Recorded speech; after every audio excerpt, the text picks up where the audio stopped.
Okay. All right. So thanks so much for being here, everybody. Yes, perfect. We have another panelist joining us. Great. Um, okay. So yeah, gonna do the introductions quickly. We have an election coming up over the next just about a week for Democracy Commission in DSA. This is a very exciting thing.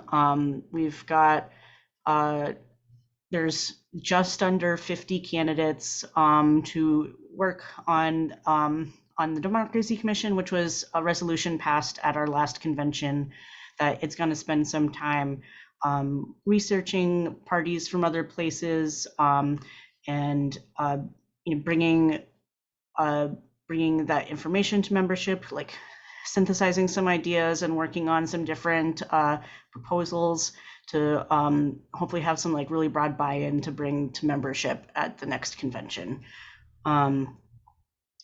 So yeah, we do have one panelist left that is not here, but we're just gonna hope that they're here by the time we get to the end of everyone. So okay, so we can just we'll just go in the maybe in the order for the first question. Oops, I am so Ramson.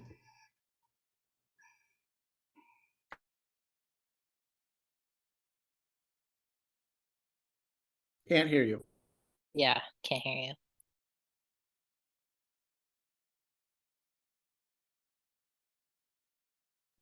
Nope. If you asked, I could tell from your lips you asked different. We could hear you now, but no.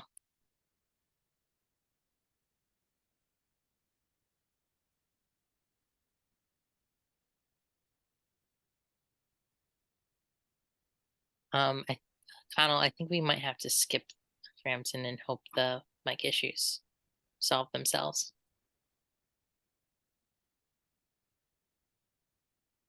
Okay. All right. So Erin, can you introduce yourself and then? Sure. Yeah. Back at the end. My name is Aaron. I'm from Maine DSA. Go by he, him. I was co-chair of Maine DSA from 2020 to 2022, or end of 21. And I helped set up Maine DSA as one of the first statewide chapters in DSA. We've had many bylaw revisions that we've tried to have a theory, test it out, see how it works, as well as a charter commission in Portland, Maine, which is sort of very similar to the Democracy Commission we have here, where we elected a bunch of commissioners and they met for a year trying to abolish a city manager position. Unfortunately, it did not work out in Portland. And I learned of many traps that can happen where a constituency can become alienated as the commissioners meet over long periods of time. And I really would like to take those lessons and bring them to the Democracy Commission and bring a proposal that everyone feels confident can get to the 66% margin that is so hard to get to, as we saw in 2023. Thank you for having me. All right, thanks, Aaron. Ramson, do you have audio yet? Or y'all tell me. Okay. Yes. Awesome. Okay.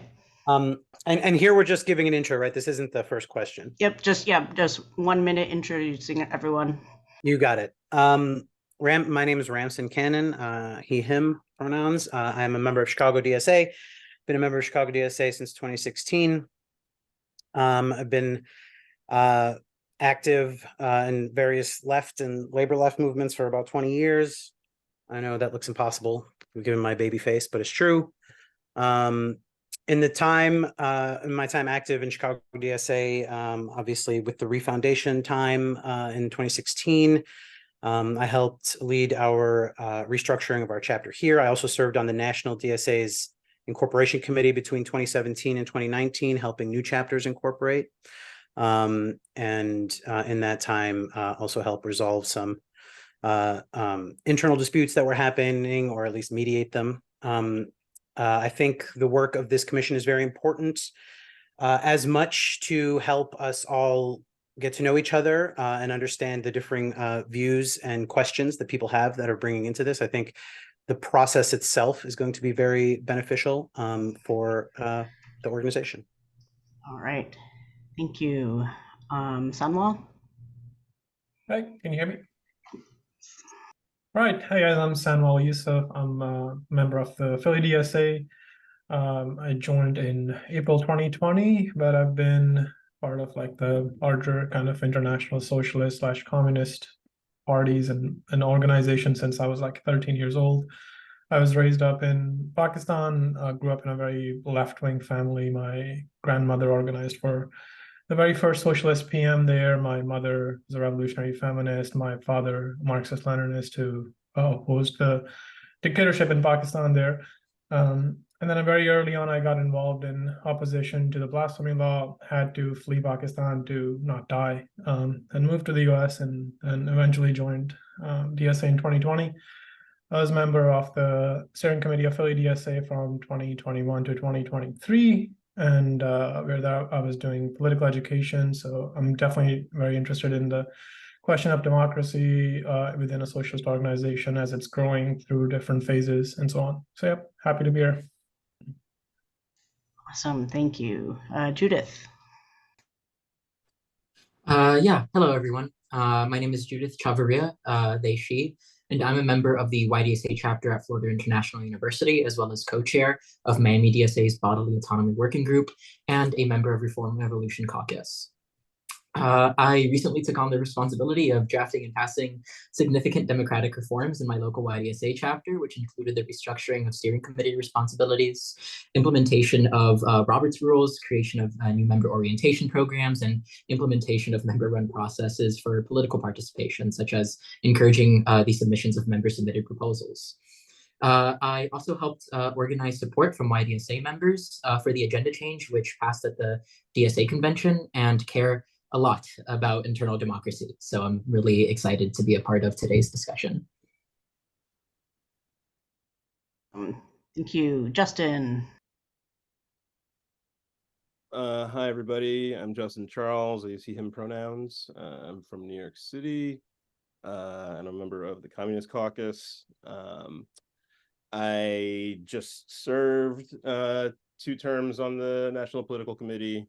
Thank God that's over. Prior to that, and while I was on the NPC, you know, I was involved in a variety of national bodies. I was on the steering committee. I was on the steering committee of the Growth and Development Committee. I was on Comms Committee, Multiracial Organizing Committee, many committees and liaised with many other national bodies. I was also on the convention steering committee, so I have a pretty good handle on all the nuts and bolts of convention, which is a big series of trade-offs and imperfect decisions. I was also, before national leadership, a leader in my chapter in New York City, been around the chapter since the beginning, since it was had very little structure, and helped build some of the democratic structures that make up New York City DSA, which we're still using to this date. I'm also a union member. I'm a leader of my union. Sorry, Justin. I'll end it at that. Yeah, we gotta move on to Vincent. Well, Justin was a shoo-in anyway, but having that baby, I mean, that's winning campaigning. Vincent, he, him. I want to thank LSC and Mug for inviting me. Thanks to Remy, my good friend and comrade in Rochester, I have a high opinion of Mug, so I'm especially glad to be here. The commission is something I'm excited about. And while the panel is quite a crowd, I think it shows that we're all passionate about making our organization more democratic and effective. I want to emphasize up front, if anything, is that the mandate for the commission is asking us to do both of these things, make DSA more democratic and more effective. And it's that combination that I think about a lot.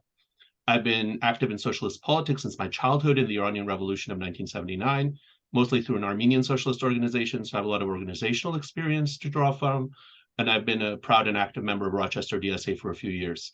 I've served on the steering committee for the last 3. I'm proud to be running on the socialist majority caucus slate. Thank you. Thank you. Richard? Hey, everybody. My name's Richard Williams, he, him pronouns. I'm a member of Louisville DSA. I've been in DSA since 2020, previously been a chapter political education chair. I'm currently serving as a chapter HGO. I also serve DSA nationally on the Committee of Grievance Officers. Recently, I served as treasurer and the sort of systemic architect of the successful Reproductive Access for All Kentucky campaign, which helped keep an abortion ban out of the Kentucky Constitution. I'm also an attorney, so I've written a lot of bylaws.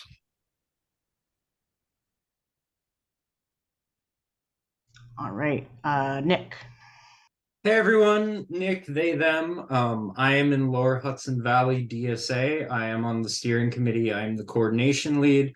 I have also been very involved in the past in New York City YDSA at Hunter College. I was also involved in YDSA National. I was the first co-chair of the campaign organizing committee and was involved with the creation of the cohorts, which is a model of sort of communicating what chapters we have there.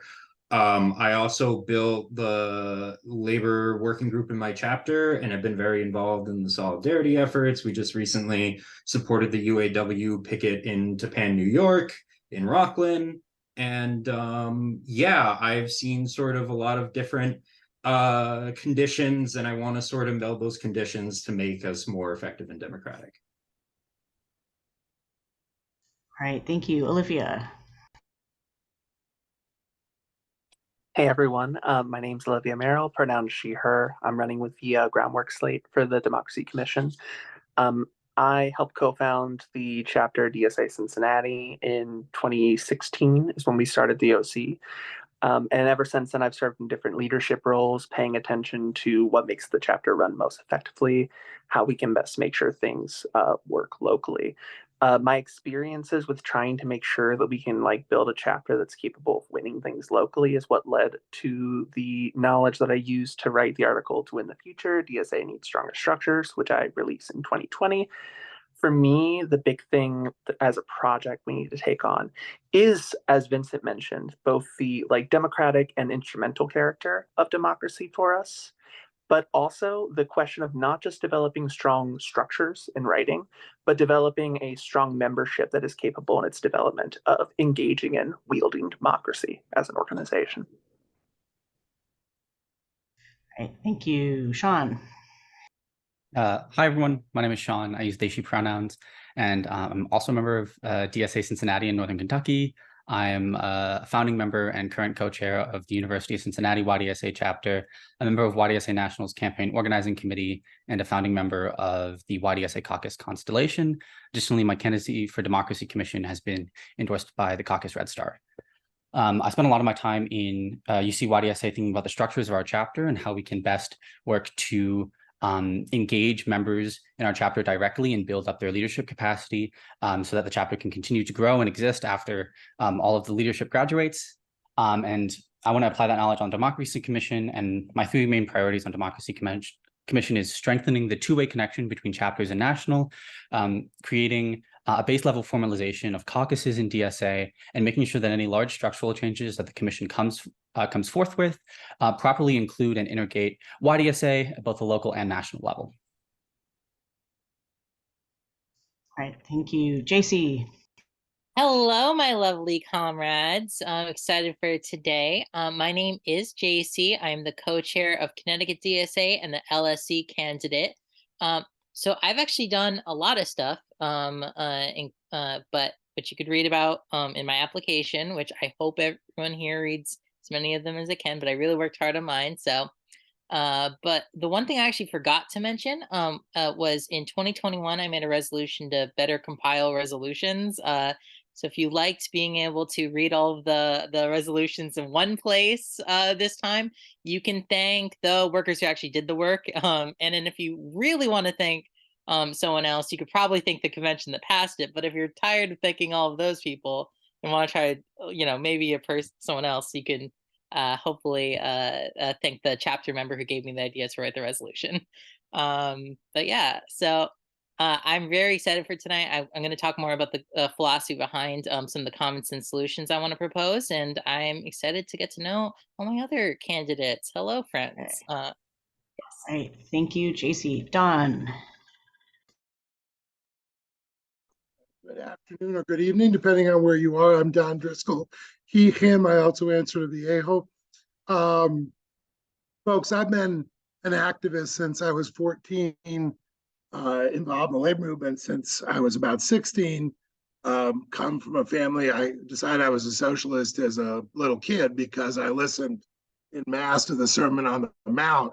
Then I found out the reason that my parents took that so seriously is that they had socialist and anarchist grandparents.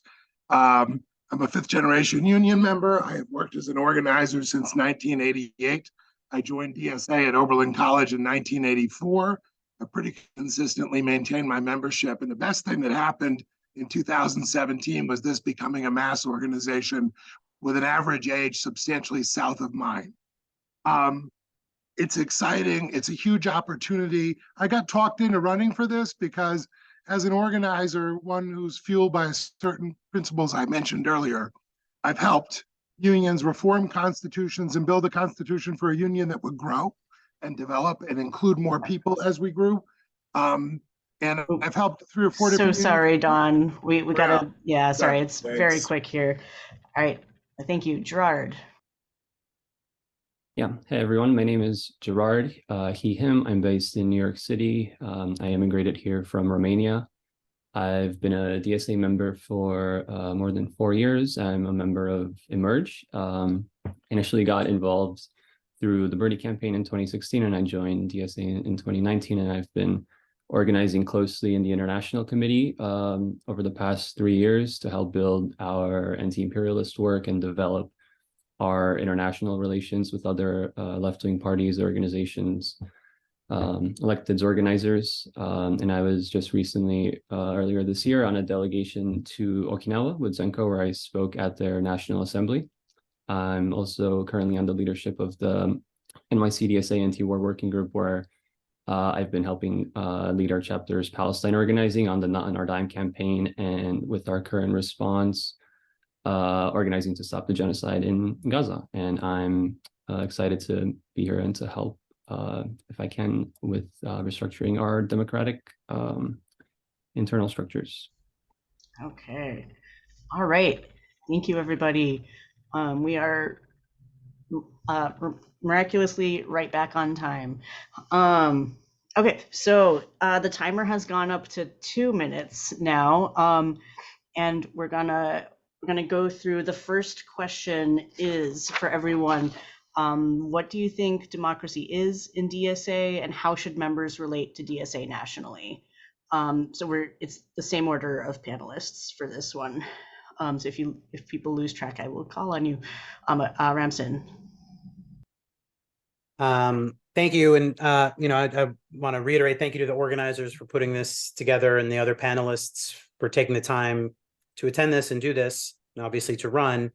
I think this group coming together speaks to what I think is most important, and I know foremost in the minds of myself, Francis, Danny, and Riley, who are running along with me on the BNR slate, that the main work of the commission is shared inquiry, investigation, studying structures, studying organizations and political cultures, both historical and contemporary.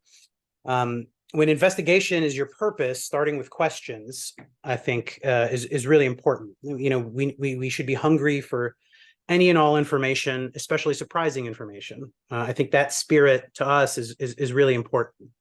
So, if we go in with too many conclusions, we'll make that mistake of, only hearing the notes that harmonize. We don't want to be slowed down or set back by that. So, seeing the group of comrades that are gathered here today is exciting. The opportunity to investigate together. And perhaps the most fun for me is to challenge and push each other, and to be challenged and pushed, and to come up with conclusions that are rooted in our material discoveries throughout the process. So, what we think democracy is or should be in DSA is one of the main things that this commission will need to determine. In a general sense, democracy in a mass organization is the process by which members can inform and determine the principles, the goals, and the operations of an organization. for an ideologically socialist, bottom-up and volunteer organization that requires not just voting, but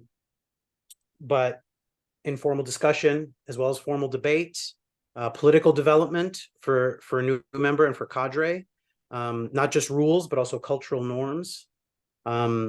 Democracy, in other words, it's not just rules and polls. In the words of our late comrade Mike Parker, democracy is power. Meaningful participation. Oh, yeah. Thank you. That's 2 minutes there. All right, Aaron.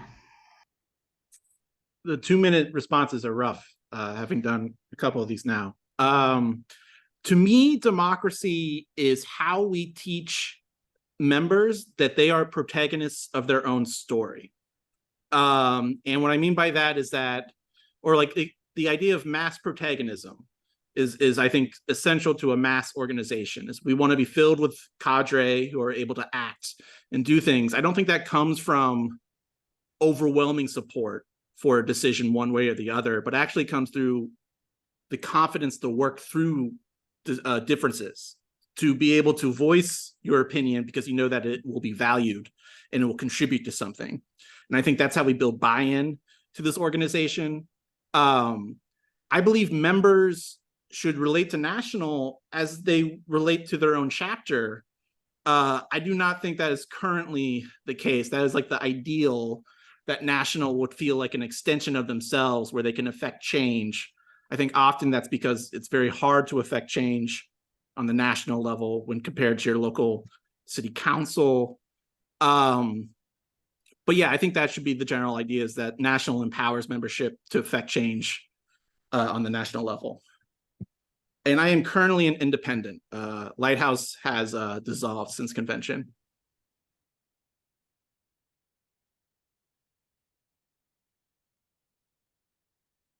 Yeah, I cede my time. All right. All right, Samuel. Yeah, so democracy, I think within DSA, I think it just means what a democracy should mean to any socialist. That's the ability to control resources, the ability to make our voice heard in deeper ways than just liberal democracy. And I think for DSA, it's important to take into consideration our big tent. When I was running the polyed committee in Philly DSA, that was kind of the guiding post for me, because our chapter had been just completely destroyed to some degree by factional infighting for about 4 years. And then when I came in, that was sort of one of the promises, was that you get to learn from each other and internally develop what it means to work together with people who maybe you share deep ideological differences with, but in a very similar way share a lot of ideological similarities with. So it was interesting to me to develop those, not by myself, but the rest of the committee, structures that ended up creating, I mean, I'm biased, but it was a very healthy committee. But also for me, people being able to relate to national is, I think it's not great at the moment, but we should be aiming for a bottom-up approach where, like in between our conventions, we have ways of affecting things at the national level than having to wait for 2 years, because that's the frustration with the liberal order, is that you vote for somebody once and then they kind of just disappear for like 4 years. So for me, it's I think the problem that we have to address within this commission is to figure out how do we build those bottom-up structures where we are not essentially recreating the worst of the liberal order within our own organization. And I'll cede my time, whatever's left. Okay. All right, thank you, Judith. All right. I'm so sorry. Yeah, Judith, sorry. Yeah. Okay, got it. All right, thank you. Hey everyone. So to me, democracy in DSA means that members have a direct way to act on the organization, especially in times of crisis. We need the chance to discuss our perspectives, campaigns, strategies, and tactics with a democratic mandate to act on these exchanges, building consensus through debate and decision-making at every level of DSA. Now, the question is, how do we do that? Well, I've got some ideas. Chapters should be fully engaged with our national structures and campaigns. And likewise, national leadership should be intimately connected to what members are doing locally.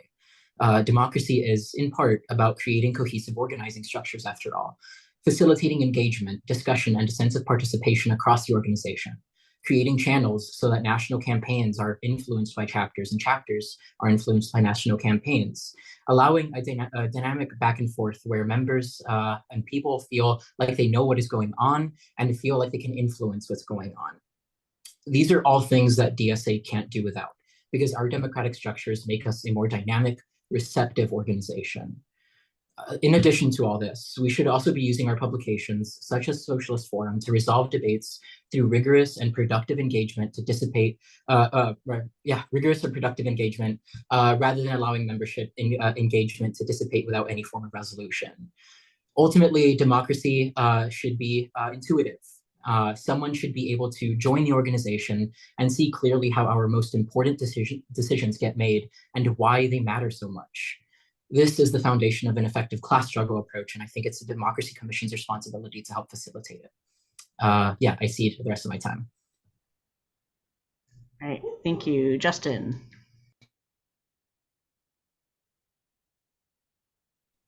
So, sorry, I'm setting a timer for myself. There we go. So for me, DSA, democracy in DSA is, I think, you know, if in liberal democracy, we would kind of equate democracy with a vote and whatever the outcome of that vote is. Democracy in DSA, as in the rest of society, you know, should be quite a bit more than that. The meat of the democratic process should be, you know, everything that happens before any kind of vote happens. The heart of it should be the actual exchange, deliberation, debate, disagreement, comradely but still disagreement amongst folks, as we decide what it is that we're going to do about any given thing. And I think the task of this commission is trying to figure out how do we do that, particularly, you know, with a national organization composed of chapters that are uneven in terms of their level of connection with the national organization. I think, you know, a lot of that can reside with a field organizer. We need more field organizers. Field organizers, for example, have like 40 chapters or more they might be responsible for. But also we don't have the intermediary structures to connect that chapter to the national organization. And that's part of what this commission needs to try and figure out how to build. Connection to the national organization needs to be something that is constant, that is ongoing, that doesn't exist just at convention or leading up to convention. So what does it mean for a chapter to have a tie to the national organization? I don't have a perfect answer for that, but, you know, I'm excited to answer that question with the rest of the folks on the commission. Thank you. Vincent. Okay. We might start out by recognizing democracy as a system where we get to make decisions by majority rule. But in reality, once we go beyond the scale of a small or medium-sized chapter or working group, it becomes a system where we elect delegates to make strategic decisions on our behalf, and then they elect an executive body to make tactical and day-to-day decisions on our behalf once removed. And we should be planning for more growth. I want to see a socialist majority in this country, and that means we grow to hundreds of thousands of members and more. That means planning for regional bodies, and that in part means even more layers of delegates and indirectly elected bodies. The important thing, whether it's direct or indirect, democracy works only if we have all the information we need to make sound decisions.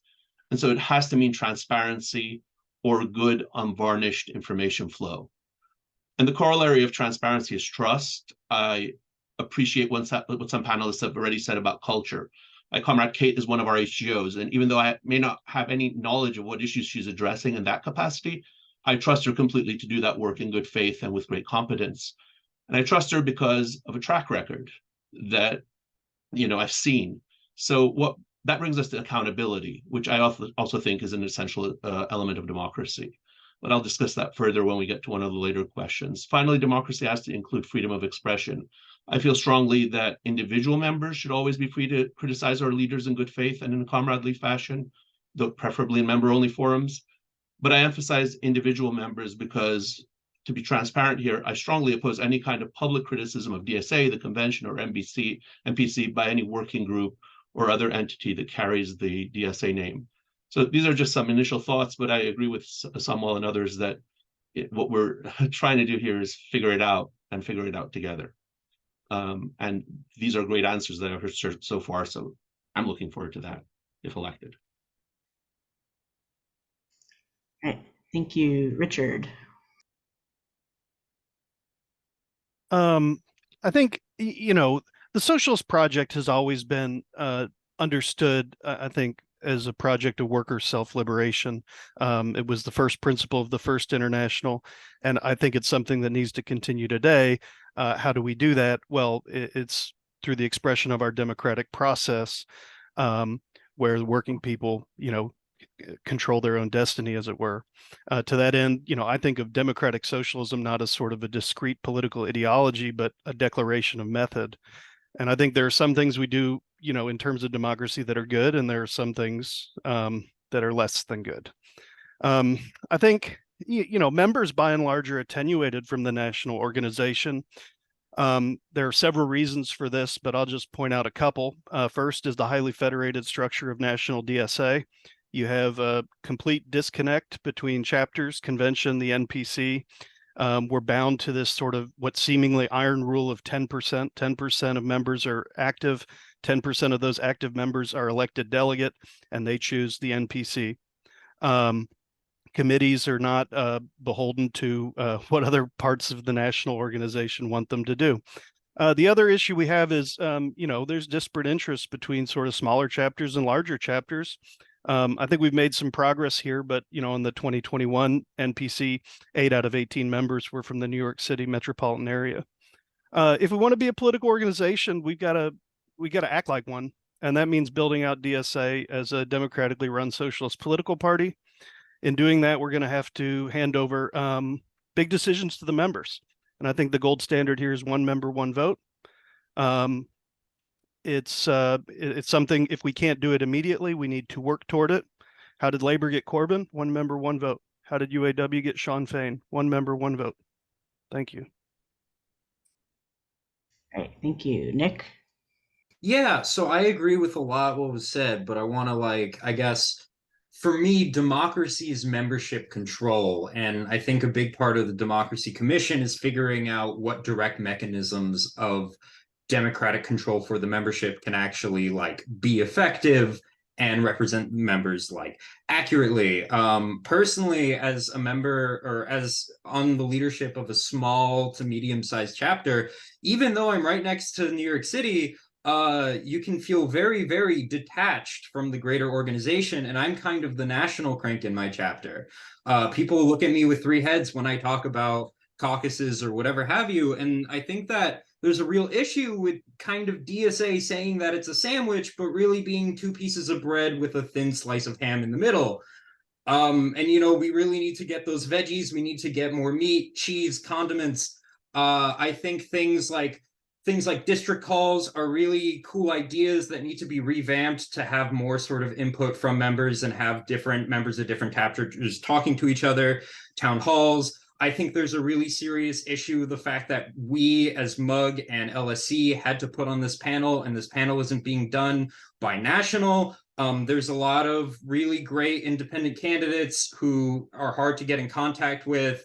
And I think it's really unfortunate that there isn't a slower timeline where we can really get everyone to sort of see each other and talk to each other and really inform what we're voting on. And I think that there's a lot of things that YDSA already does that can really improve these issues, like just having one-on-ones with chapters, which is something that DSA doesn't do, but is standard orthodox practice in YDSA. And I think there's a lot of these things that we really just, a lot of this is really fixable. I yield the rest of my time. Thank you. All right, thank you. Olivia? Thank you. So when it comes to what democracy is in DSA, I think a lot of people in this panel have already covered the question of member power being part of democracy, and that is an important part of the equation. Something that hasn't really come up though, and it really is illustrated by a question, which is that when we go into convention and some of us have a position on something and we lose majorly on that issue and DSA chooses a different path for the next 2 years, what is the reason why we don't get up and leave after convention? One of the things that happens in an organization like DSA is we see real stakes and responsibility in what the organization does and in the democracy of the organization. There's something there that's more than just us as individuals expressing our voice. There's a collective investment and a giving up somewhat of ourselves to make sure that that collective is able to be stronger and carry out a democratic will. So much of like having a democracy is not just member power and the ability to have member agency and voices, but is also about member investment and responsibility in carrying out the work of the organization. And that is really crucial for democracy.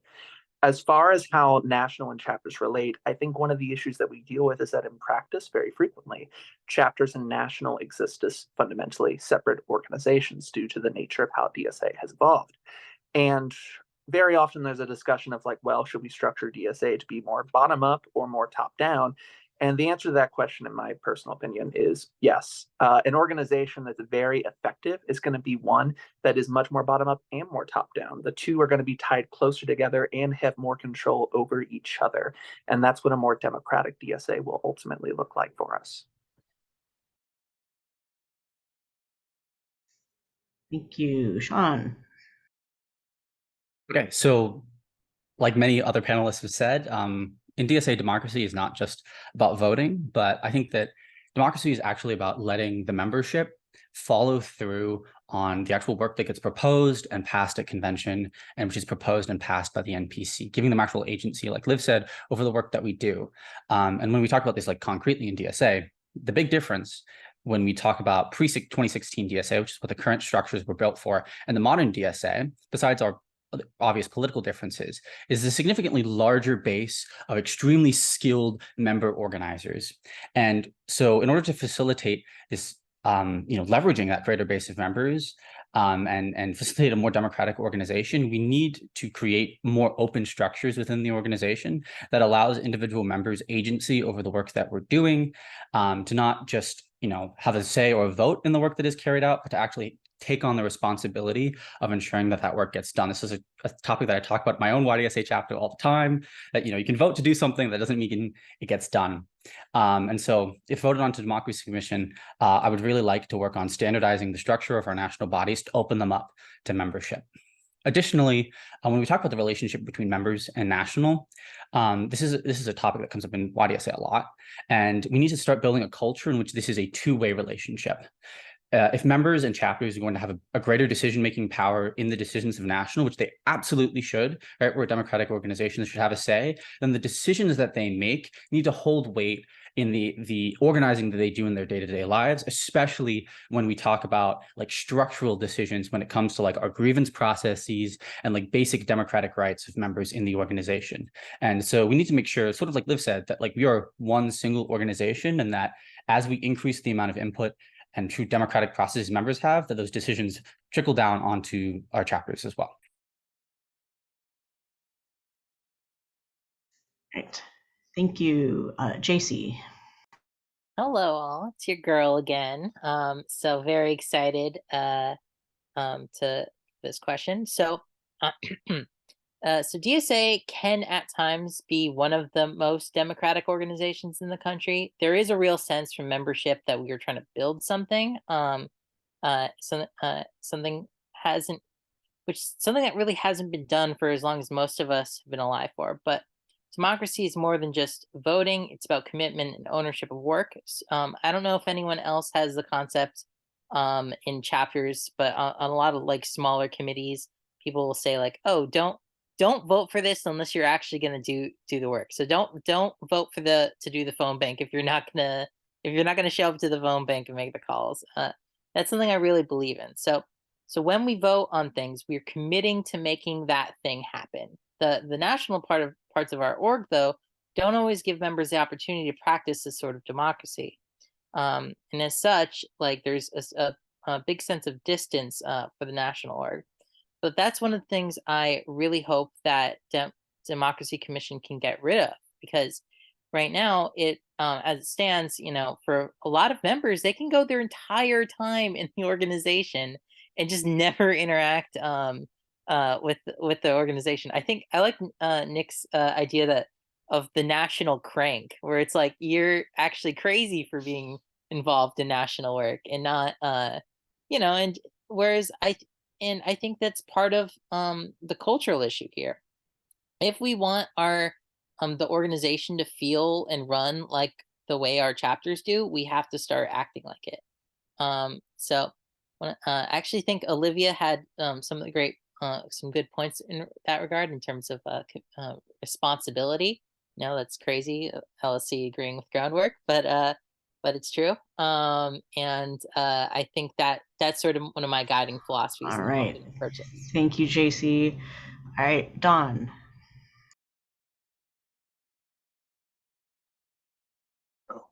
Well, I mean, first and foremost, democracy and DSA is what we're doing right now, right? And I am profoundly heartened when I read the statements of the candidates to listen to what people have to say. There is a ton more, and I believe this very deeply. I didn't have any enemies in Chicago that were inside the room. There might have been a cop or two there undercover, but other than that, we all in this together, folks. I have worked my whole life for this moment where things became possible in ways they weren't. I actually cried at my first 2017 meeting because there were 100 people in the room in Seattle. That being said, there's some structural problems to address that, by the way, human nature will never allow us to fix completely. Like, there's always going to be some distance between any national executive in the best system and the base. We got to make sure that that's minimal, right? I think we also need to ask questions about chapter structures, state and regional structures that help people engage more, including people who are not necessarily the demographics of older folks whose kids are grown or younger folks who don't have kids. I'm glad to see the baby there. But where we're not necessarily touching people who don't have as much time as some of us do, but who need to be part of what we're doing, feel their agency so that we grow power. That's a really essential part. And the key part of that for me is that as we do this, attempt to work to build the culture of solidarity that we need, which includes when I lose, I'm still on the team, right? And I trust that people want the same thing, even if we're knocking heads, and we make sure we lower the level of acrimony. What I have to offer is I spent years leading a union that was 50% Black and 50% white in Tennessee. If you want to know how that kind of high wire act works, bringing people together, I can help. But the really important thing to do is find together the common ground that we need to win and to solve these problems in a way they're not going to be perfect, but moves us down the road together. Okay. Right. Thank you. Gerard. Yeah, so I think DSA is unique, being the largest socialist party formation operating at the national level in the US in the past like 70 years. And the successful development of this socialist movement is going to be based largely on our capability of operating collectively as a membership-run organization with robust internal democratic structures. And I think a lot of the internal issues we've dealt with over the past years have stemmed in part from like a lacking experience among US socialists for effectively working together at this scale. And like upholding a democratic representation among membership. So if we want to build this mass movement able to cohere working class power, we have to focus on the importance of developing collective struggle among membership that makes people feel actually like they have a voice and a leading role in the organization and are represented democratically, in order for them to actually put in the time into doing all of the crucial work that we need tens of thousands of current members and hundreds of thousands of future ones to actually do together. And I've been organizing in DSA over the past 4 years, both at the national and local levels. So I've seen a lot of the varying issues that exist. And I think in large parts because of these internal structures have never really been like effectively reworked from when DSA was much smaller. And I think restructures like how the International Committee was open to members to become more democratic is a good example. How like empowering members leads to building out our organizing work. I recently helped co-author the convention resolution to restructure our national publications, also like in part inspired by like the IC restructure. And I've also seen this like in NYC becoming better structured internally over the past few years and helping like improve coordination, especially with our current response on Palestine. So I think All right. yeah. Thank you, Gerard. Okay. All right, we made it through our first question. Thank you, everybody. Okay, so we'll go reverse order of what we just did. The second question, which I'm putting in the chat now, by popular request. So what do you see as the problems and possible solutions with our current leadership structure? So Gerard, starting back with you. Sorry, am I starting? Sorry, we reversed the order for each question. Yeah. Okay, cool. Yeah, I think the structures of DSA being reliant on like big amounts of membership labor is a challenging prospect to reconcile in the long term. People become easily like overworked and can burn out from intense organizing projects, and I think we need to be constantly onboarding and developing new leaders and organizers who can actually feel empowered to step up and put their time into helping build this political project. And I think elected leadership at all levels of the organization has to, for one thing, be politically representative of membership, so people actually have a say in the political direction of our work. And I think we should learn more from how other socialist parties are like internally structured and figure out how we can incorporate in DSA whatever makes like most sense basically to what we're like kind of uniquely dealing with in the US, because there's going to be differences between us and a lot of other party formations. And since convention hasn't been able to actually make kind of a decision across the many attempts to address this at the national level, I think we need to be like more methodical for how we're approaching this and like come up with an agreeable plan, because I think that is the thing that would actually improve and the national organization and actually empower people to for this to work more effectively for everyone. So I think contending with how a handful of like unpaid people are meant to run the national org, I think we primarily need to cohere a more coherent way to distribute that workload, to empower national committees and to be more open, especially to membership participation.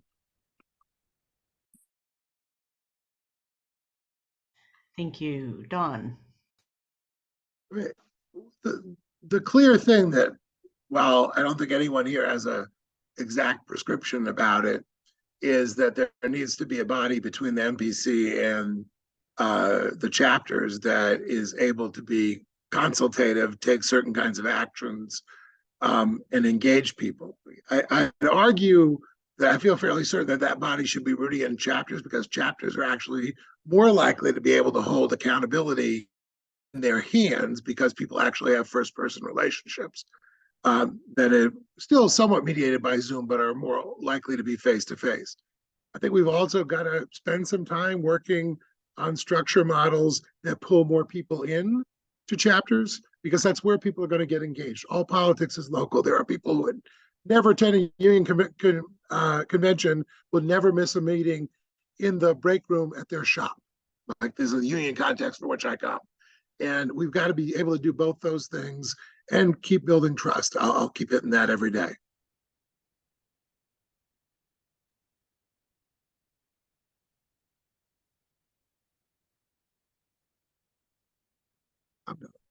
Oh, okay. All right. JC. Hello.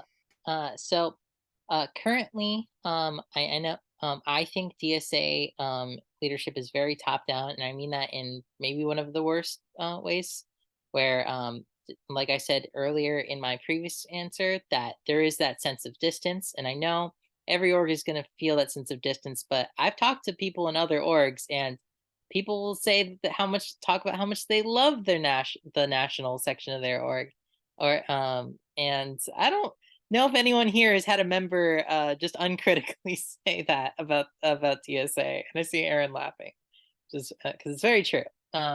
So I think we can get there. So saying DSA's structure though is Byzantine is maybe an understatement. I think at times it feels like you need a PhD just to get what's going on time.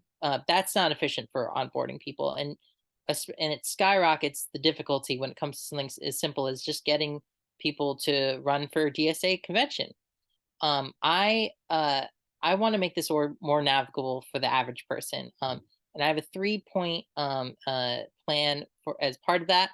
I'm going to just talk about one of that right now, which I think everyone has been talking about, a middle layer. I think it's very important because a middle structure between chapters and the NPC gives comrades more opportunities to get familiar with the national org, gain experience, and receive feedback to and from the national leadership. And something I forgot to mention in my application is actually also that the aspect of reporting, that then they'll take that information and give it back to their chapters, so chapters will can feel more like they know what's going on. Systems of accountability.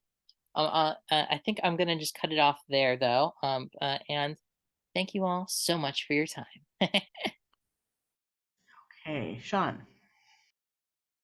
Yeah, so I think the biggest problem with our current leadership structure is the ability for it to become disconnected from the politics of like the base of DSA membership.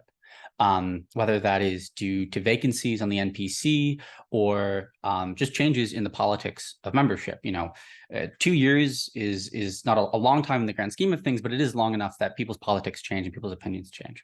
So I think there does need to be a way to hold our nationally elected leadership accountable to like the opinions of the membership in general, whether that is a middle layer, like delegates body, the NPC being able to refer decisions down to local chapters, lowering the threshold for referenda or something like that. I'm open to all those ideas and finding the one that would work best for DSA.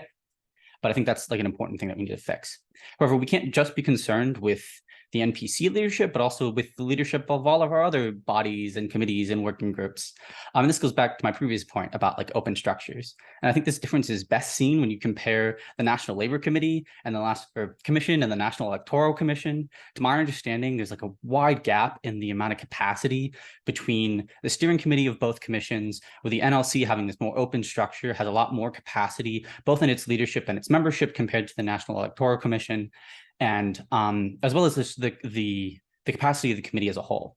And I would like to see the Democracy Commission look into standardizing the process for selecting leadership of our national commissions, especially doing this like large priority work in similar models with like the NLC or the National Tech Committee, which are more open and allow for us to draw on that capacity of members to get involved and be, not just like official leaders, but like de facto leaders taking on responsibility and then moving into leadership in these intermediary committees, which also make up that middle layer of leadership within the organization.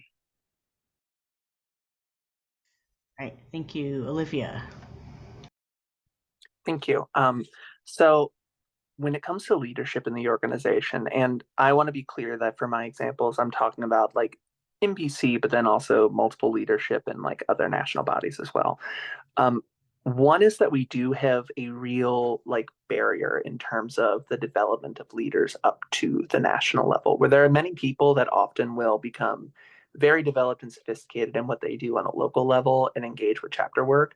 And sometimes it's not just that it's difficult to connect the national, but there's sort of like a disincentivizing element to it. Like there's a real issue of like, well, but if I work on national stuff, then I'm not able to like focus on this local stuff. And there is this like issue of like how you actually bring those things together in a way that allows for chapter and national work to happen in like a cooperative fashion, as opposed to choosing between one or the other, which has been one of the biggest difficulties we have in DSA organizing. We also just have a problem of many of these national bodies, there isn't necessarily the same priority for modeling on how you can do serious work with a concern for the overall membership. By which I mean, there's a tendency, I think, in some national bodies to hold seats primarily for the purpose of holding votes for your caucuses in a political sense. And to be clear, I think it's important and good to be political leaders, but it's also important to be more than just political leaders. You have to also be able to act on behalf of the organization and take on the responsibility of developing membership and representing them in ways that go beyond like the specific ideological lines of your caucus or your personal tendency. So that would be for me the most important thing, is leaders modeling leadership and organizing behavior they want to develop among members and intentionally working to spread that beyond the national level. All right, thank you, Nick. Yeah, so I think that there is a lot to talk about with the NPC. I think that you can look at it, and I think that the NPC really risks the potential of being too much of a vertical body. I remember earlier that BDS got sort of alluded to and its issues with the NPC, and my kind of response to that is, yeah, I don't approve of everything the way they handled that, but I think that the NPC absolutely is of that year was implicit in sort of making things significantly worse. And I think there's a real concern with the NPC, and especially with like the grievance process and the relationship between the NPC and the National Grievance Officer. And I think there needs to be a lot of oversight. And I know Don was talking about sort of that middle layer needs to be rooted in chapters. And I agree. Marxist Unity put forward a resolution that did not get voted on called the National Delegates Committee. And while it can definitely be modified, I think that that's definitely something worth exploring. I think it is also important to say, when we're evaluating the democratic structures and and we agree that the structures are a bit outdated, the NPC doesn't necessarily have to exist. It could be something else. I wouldn't do that without a ton of research and discussion, but we shouldn't limit ourselves.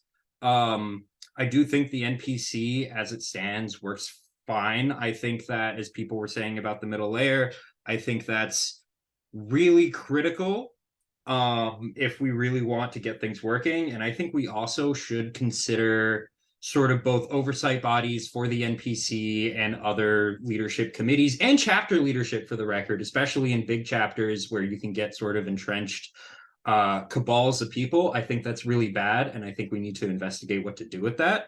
I think that a lot of this comes from just having oversight bodies of development. Nick, thank you. We're going to move on to Richard.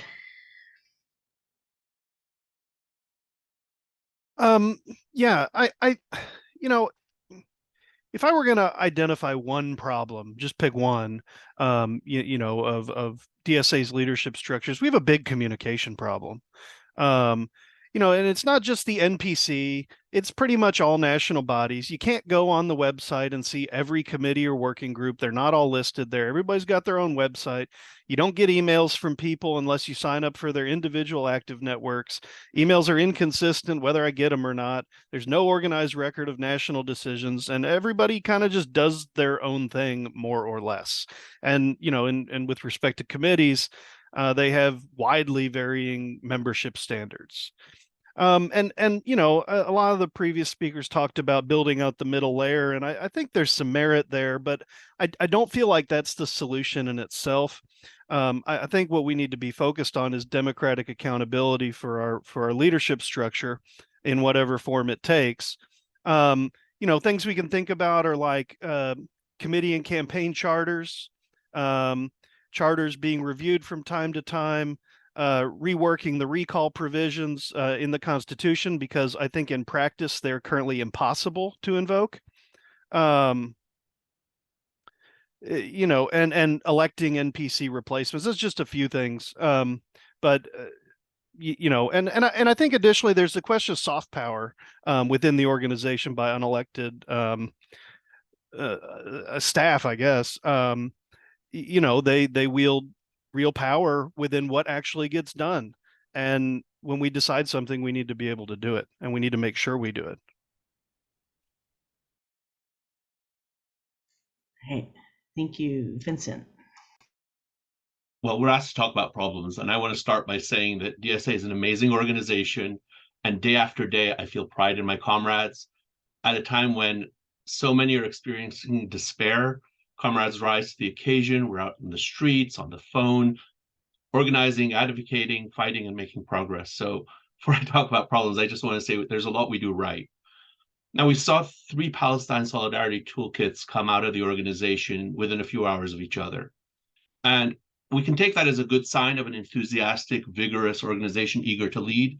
And in that sense, it's great. But insofar as any of these toolkits aim to circumvent the NPC's chosen messaging, it also points to a problem or challenge with our current structure.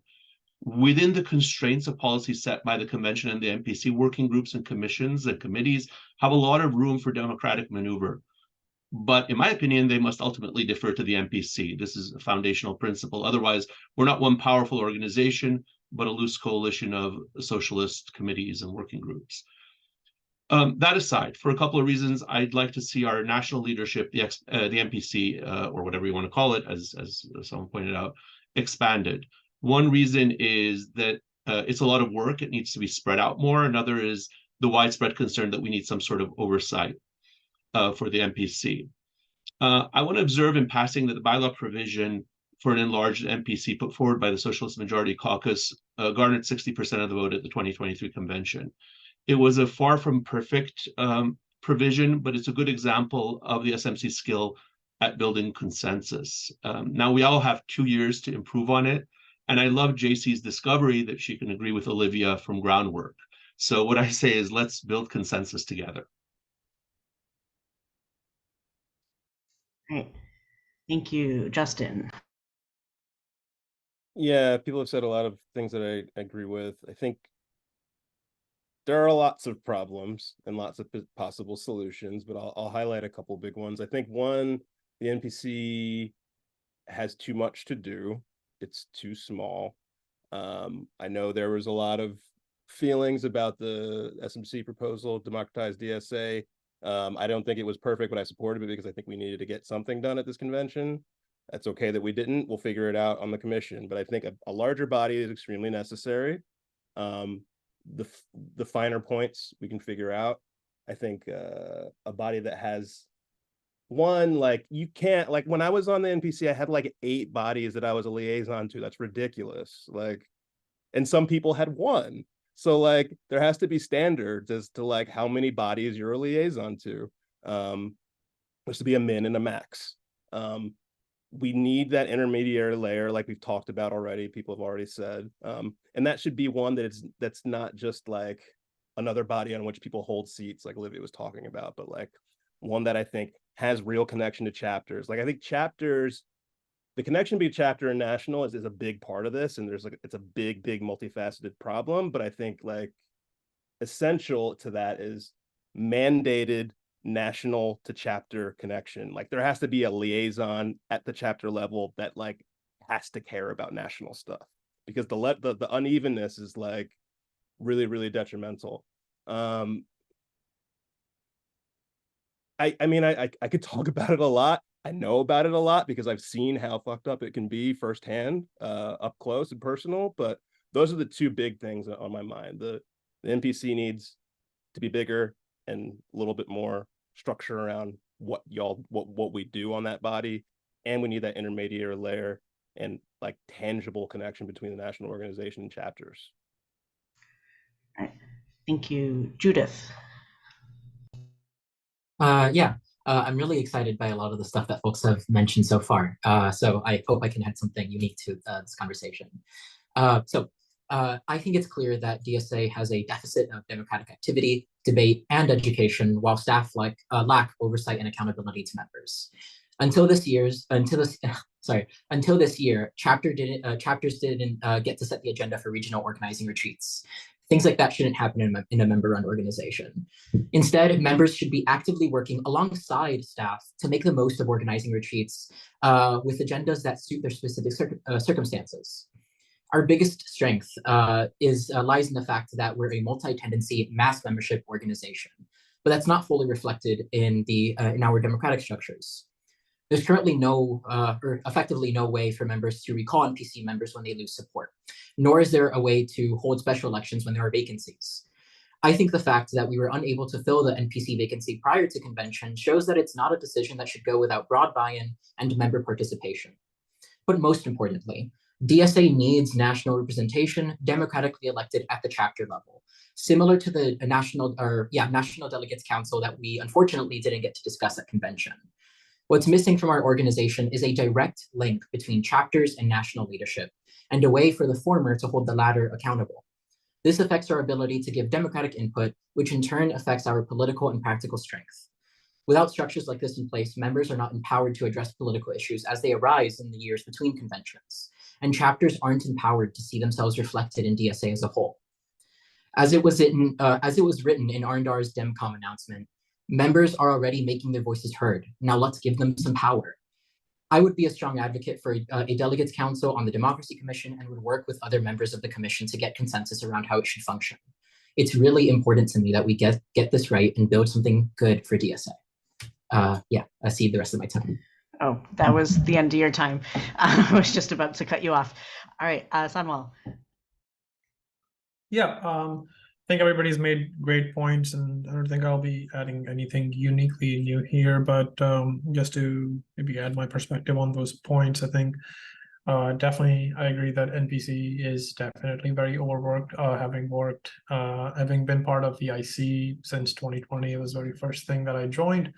I can see, I've seen up close the amount of work that the NPC takes in, and I think that makes sense, all the sense in the world, to expand it and to expand it in a way that is representative of the larger organization. And I think it is, I mean, I'm a member of the Red Star Caucus, a proud member of it, but I think it's concerning to me that if you wanted to have your voice heard between conventions, you need to be a member of a caucus, or you need to be someone with like an obnoxious Twitter presence. That's the only way you will get heard.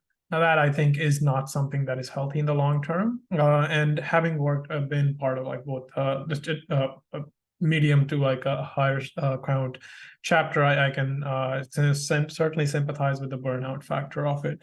But yeah, I think overall, think there's stuff here to work on, things that already exist, things that we need to build up on. I think that is the task that we would have to take in and improve those things on all the things that were already mentioned by the other panelists.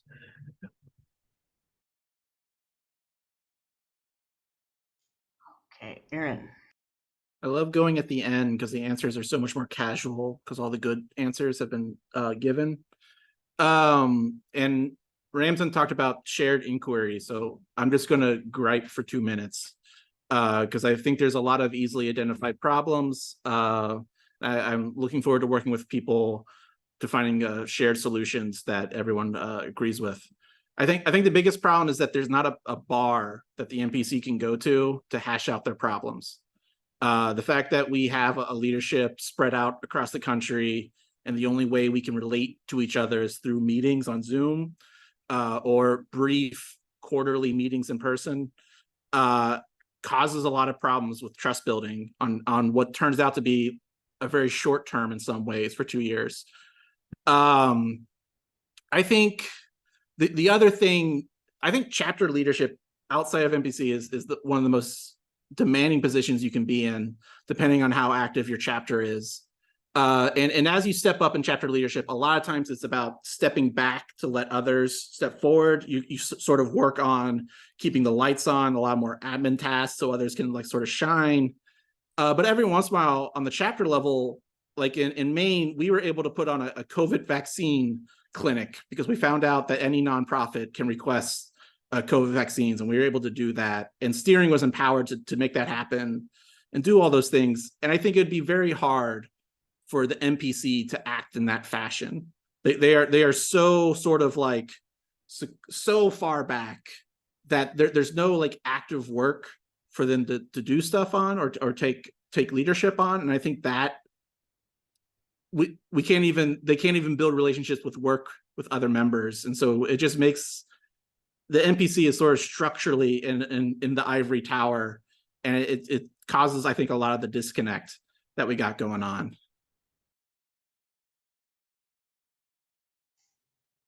All right, thank you. And Ramsin.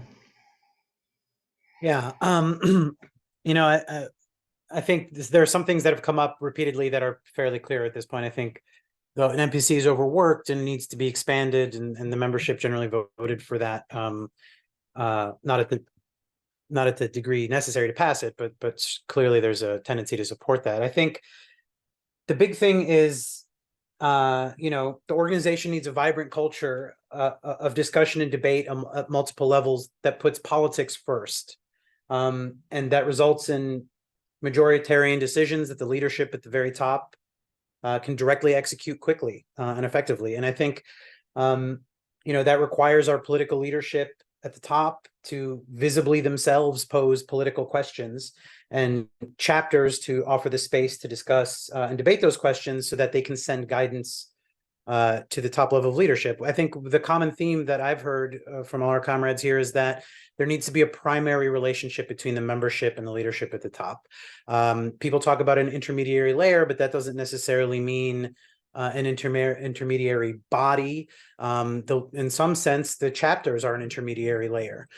So long as there is a sense of a primary relationship between the activity that happens locally and the decisions that are executed at the top, I think that creates that connection. And I think that's really important, because when participation has a visible result, participation increases. When people see that their participation in discussion, debate results in action, that will make them want to continue participating. And it also, I think, kind of blunts the worst effects of burnout, because it's not people spinning their wheels. People see that their actions actually have concrete results. These questions of structure, there's no ideal structure. A bird's wing looks perfect because the bird flies. And so I think it's very critical that we determine what the organization needs to be doing and how, what we want it to be doing, so that we can help design the thing that does it. Okay. All right. I'll let you just take a second to catch your breath before we get right back to it. In our third prepared question, and sorry, I'm seeing a raised hand. I'm just going to lower it because we're not taking commentary in the middle or questions in the middle of. We've got one more prepared question. I'll put it into the chat after we get things started off. What do you think is working and not about how convention operates, and what would you change? I think one of the things that works about the convention, I've attended 3, 2017, 2019, and 2023. And I think the thing that seems to work is that coming out of convention in general, I've felt and seen, just from talking to comrades in my chapter and other chapters, talking to, folks over the course of the convention, is it energizes people. To Aaron's point, when people are together, they treat each other better, and are trust each other more. And even when they disagree, they feel the comradeship of being in a room with 1,000 other socialists, hashing things out, working things out. So I think in a large sense, it shows the value of having big in-person conventions at regular intervals. I think there are obviously things that we need to do better. I think we need to have more time for political discussion and debate. I think it's very important that we have procedural rules. It kind of makes the democracy part of it work, but I think that we shouldn't have procedural rules to the detriment of having as much political discussion as possible. That might mean expanding the time that we're there by a day, or simply just committing more time each day to making sure that there's political discussion and debate happening. Fronting the political stuff and letting the procedural stuff serve the politics, rather than vice versa, I think is a critically important part of improving our convention. I think on a more technical, mechanical level, some standardization of delegate selection or election, some standardization of how things are discussed and debated at the chapter level, so that delegates feel prepared when they arrive at the National Convention, would be helpful. Standardization doesn't mean homogenization. It just means making sure that there's a base. Okay. All right. Thank you. All right, Aaron. I think our convention is a really great act of democracy that is good for big questions. I'm glad that we talked about BDS back in 2017. I'm glad we talked about abolition back in 2017. I think for the big political questions, our membership of the delegates have brought up the questions that later on become important. and have cleared the way for our chapters to act. The things that convention, I think, is not so great at is sort of like the operational issues, budget or comms, which seems to be where most of the disagreements are nowadays, is how our actions are carried out. And I'm not sure how you educate delegates enough to take on those issues in a 3-day marathon Robert's Rules session. I think also not a lot of persuasion actually happens at convention, unfortunately. A lot of it is an elaborate dance of caucuses leading into convention. I think the caucuses, for the most part, have had a moderating effect. That they are self-moderating because they are trying to win and they're judging the landscape. And a caucus that lives learns how to read the room, so to speak. And so in some ways that has, I think that sort of self-moderating effect would not enforce itself if it was just convention by itself with individuals. But I think that should be formalized. We should try to institutionalize that in some way. I'll cede my time. Okay, thank you. Samuel? Yeah, so starting off with what I think works, right? This is my second convention that I just attended. The first one was in 2021, which was completely hybrid. Getting to be in one place with everyone and just spending pretty much most of your waking hours with other socialists and not having to constantly or be in a place where you at least are with people who all agree that capitalism is evil and needs to end. Right, so that is just a very refreshing thing. You don't really see that every day. And just learning from everyone was great on both the conventions, the hybrid one and the in-person one. I learned some amazing things, and the panels this time were amazing, and getting to learn from everyone else's work was just great. Things that I think we should do better is definitely, I think this convention should have been hybrid. I actually have two stories. One is that I was laid off of my job like literally 3 days before the convention. And I had to make a very tough choice if I was going to go in there in person or not, or if I was just going to pull out. I was also elected a member of, I was also elected to represent our chapter as the leader of the delegation. And I know of at least one comrade who had to drop out because they just couldn't afford to take that many days off. I think that's a very serious challenge. That's literally just silencing people who can't really afford to take those days off, and kind of reinforces the stereotype that DSA is just a bunch of upper middle class people with too much time on their hands. And I think that those are, I think we need a more kind of centralized place to knowledge share outside of the convention, where I've had comrades who were in other chapters who, because I've been in the organization longer than them, I was filling them on things that they didn't know about, which I'm very happy to do so, but I think it shouldn't be contingent on you knowing someone who has been in the organization longer than you. All right, so I cede my time. All right, thank you. Judith? Yeah, okay. So our last national convention reflected, I think, a very big unanswered question in DSA. Does the convention exist to pass things that we already agree with, or is it meant to democratically clarify open questions and debates in the organization? To me, it's clearly the latter. The agenda change showed that lots of DSA members agree with this, and that the convention process, as it had been constituted, didn't work. So in my view, a big responsibility for the Democracy Commission will be addressing this and making sure that the members are in charge. As our highest decision-making body, we need to make sure the convention is able to address political priorities, or else we'll be unprepared to address them when they inevitably impact DSA. Right now, we're facing the very real consequences of not having done this with the unfortunate split of the BDS working group. This split didn't happen in a vacuum. It was the result of a lack of democratic input before and after the convention, as well as of the absence of debate on our strategy for Palestinian liberation. But none of this is inevitable, and it should galvanize members to consider how we fix the issues that brought us here. There needs to be more pre-convention time for resolutions to be discussed, amendments to be made, and democratic legitimacy to be created. Priority needs to be given to resolutions that delegates want to see debated, and the consent agenda should be expanded to better represent consensus in the organization and make room for deliberation on contested issues. I also believe there needs to be a standardized proportional voting system, such as STV for delegate elections.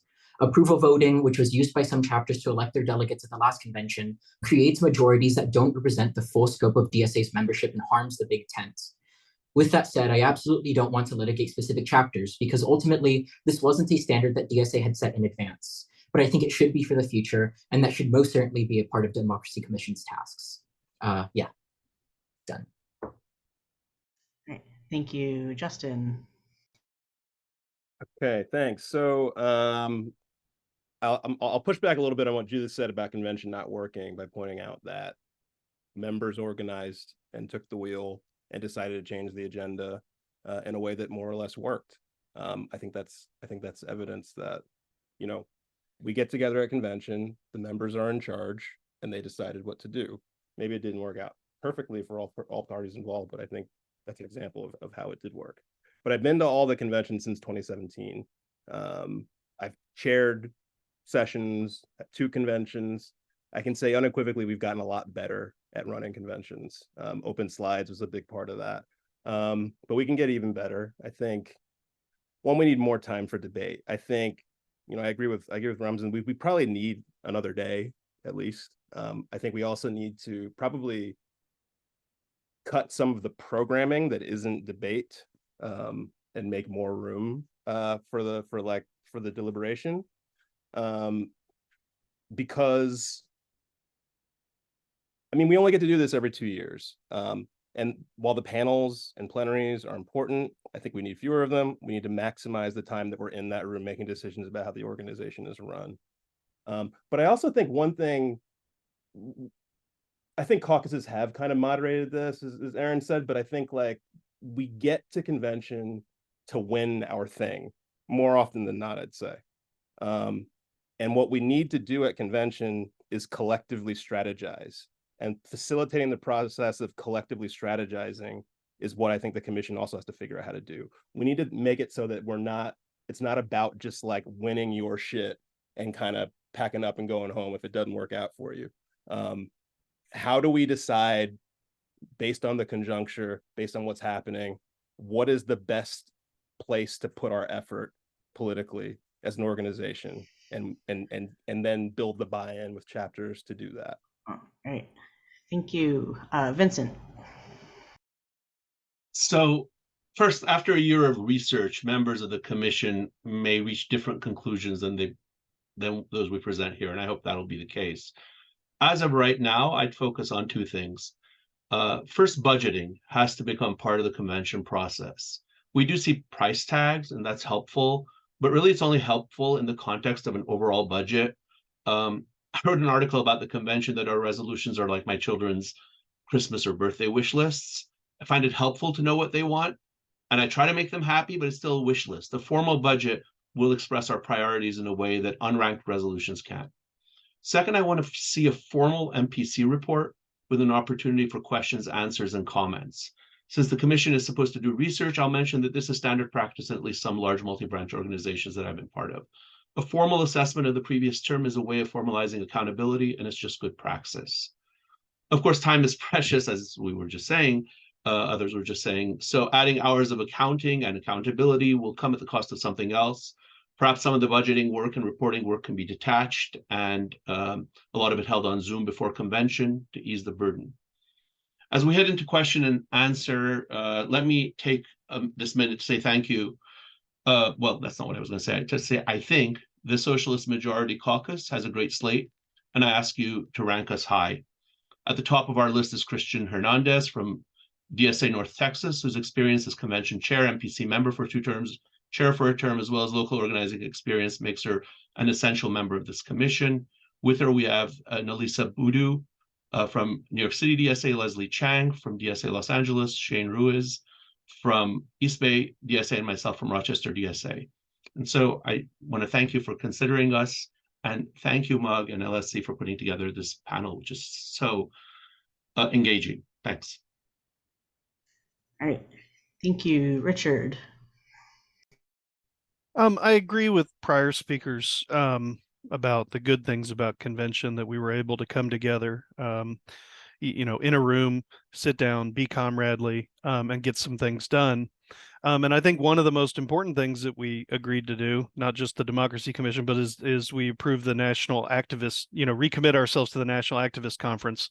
I think that's going to give us an opportunity, if we can implement it, to move some of the programming out of convention to make way for more decision-making time. It's clear to me, though, with respect to problems, that convention can't on its own pass the sweeping reforms that we need, to for 100,000 member organization rather than one with 10,000 members. We've had convention items that were passed in 2021 but not implemented at the national level, like Child Care for All, or the renewed Medicare for All campaigns. And I think that's a big problem. And then with respect to caucuses, I'm not sure whether caucuses can be formalized. Nothing stops people from organizing, for their mutual political goals with each other. And it's unclear to me what would amount to a caucus to this end, because, as a leadership slate like Groundwork, a caucus, or organizing efforts like BDS committees work, is that a caucus? I think limiting free association shouldn't be something we do either within or without DSA. Caucuses do kind of engage in some horse trading at convention, but we need to be doing more of this kind of thing right here, where we get together and talk about it. Some other mechanical stuff is, I agree about, proportional representation for both delegates and the NPC, just like put them in the bylaws. We also need more transparency for the convention committee itself. And ideally, those positions should be elected. Thanks. Thank you, Nick.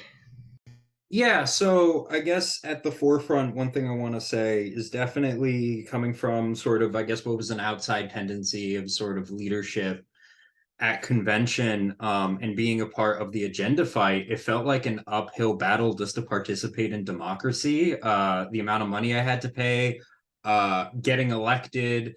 There isn't a lot of accessibility for, what is the NPC isn't our highest body. Our highest body is convention. And the accessibility, as I believe Sanwell kind of touched on, I think is really important. I think there was a lot of conflict of interest on the committee.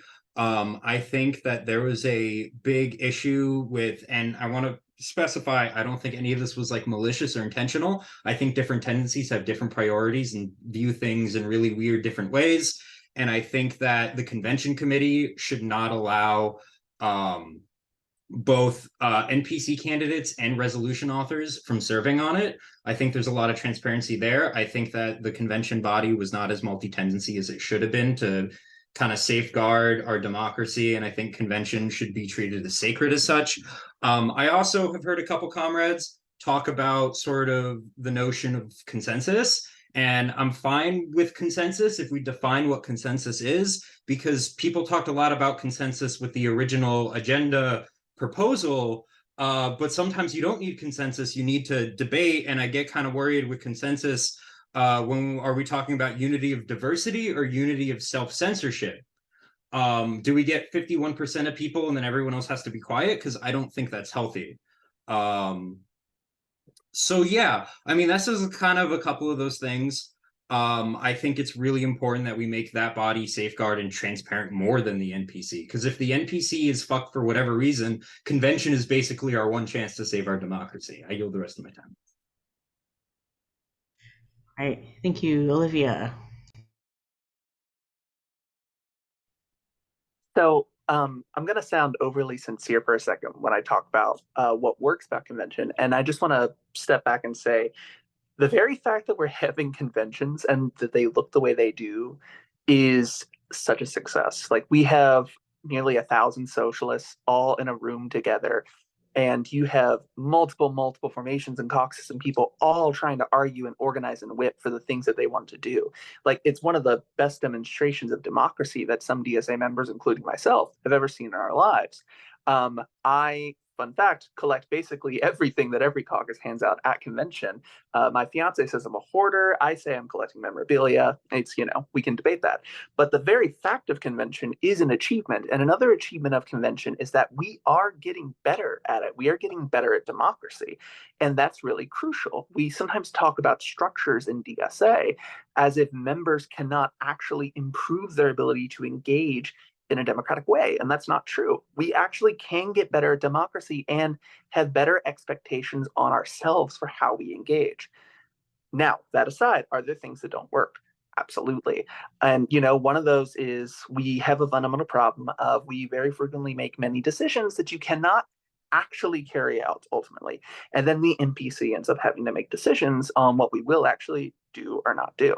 And the reality is that actually does undermine the ability for convention to act as a democratic body, because it means that in practice, the NPC is acting as a final authority and not the convention. If we want to resolve this, we have to take seriously the question of what kind of membership we want in terms of how it can respond to questions of like budget and organizing as a collective, as Ramsey mentioned earlier. And then we need to make sure that we can build structures around convention that allow for that and let us develop membership in behaving that way. We cannot treat membership behavior as static. We must develop and work on it over time.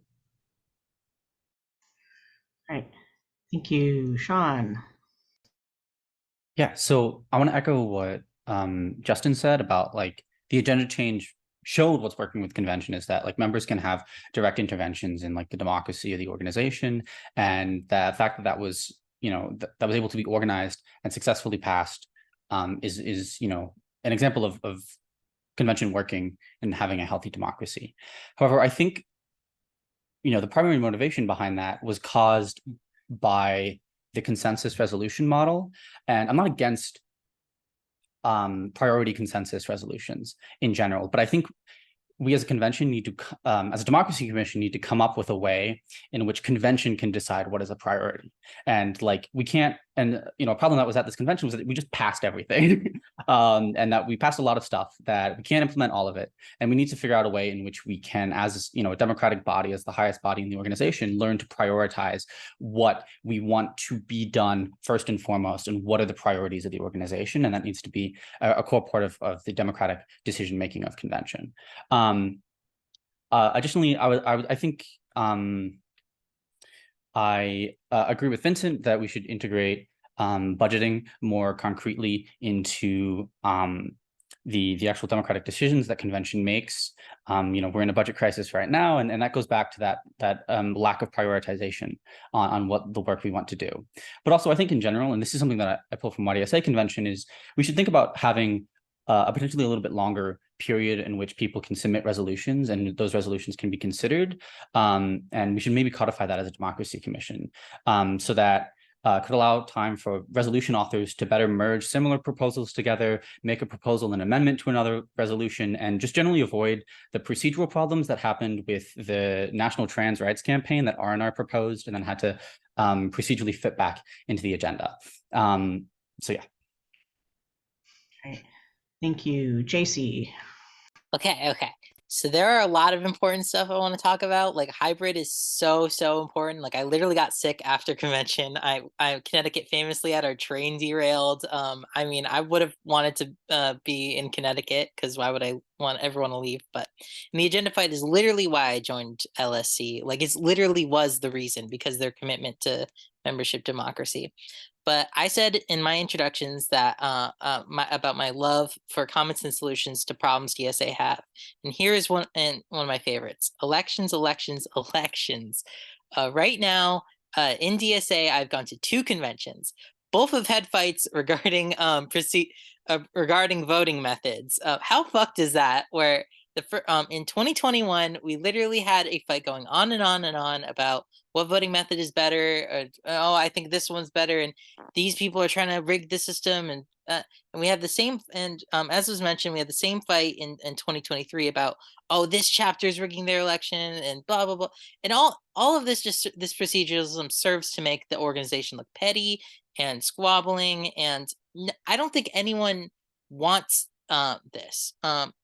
And so So here's my utopia. Every chapter should use the same voting method to elect delegates for the convention, and when they get, which is the same method they should use to be able to elect NPC members, and that should be enshrined into our bylaws. This is I don't want this because I'm some sort of voting nerd. Like I think this is something fit that like I think this is common sense, and so I'm going to do something a little out of the ordinary here, and I'm going to ask, because this needs to, something like this needs to pass. If the other candidates could raise their hand if they agree that we should have a standardized voting method. Up, the CS John immediately went up. This also shows that you're listening to the other candidates and not just doing it. There we go. That's what I love to see. So this needs to pass, and I hope all the candidates here, that the audience is paying attention to who actually is supporting this, because this is one of the. Okay, thank you, JC. All right, all right. Dawn, I'll lower the hands after.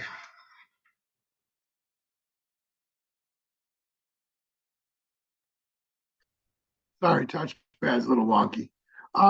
Look, having been to DSA conventions where we had 50 or 100 people, coming in a room with 1,000 socialists, most of whom are half my age, is the most exciting thing in the world.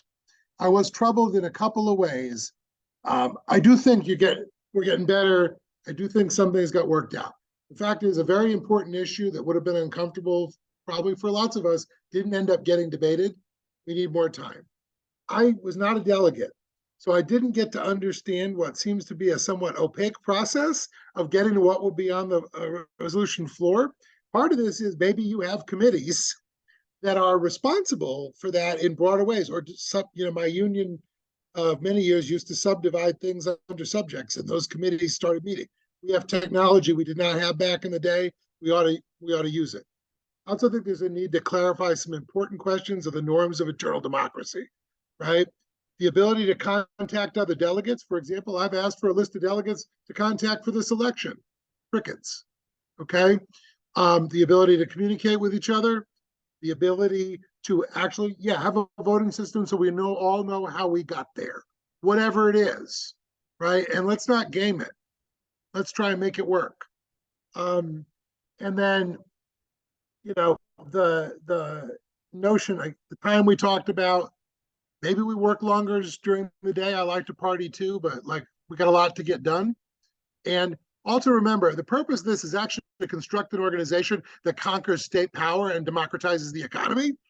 And we should show what we're going to do by that, but we also need to make the big picture decisions and have a structure that supports it top and bottom, that carries them out.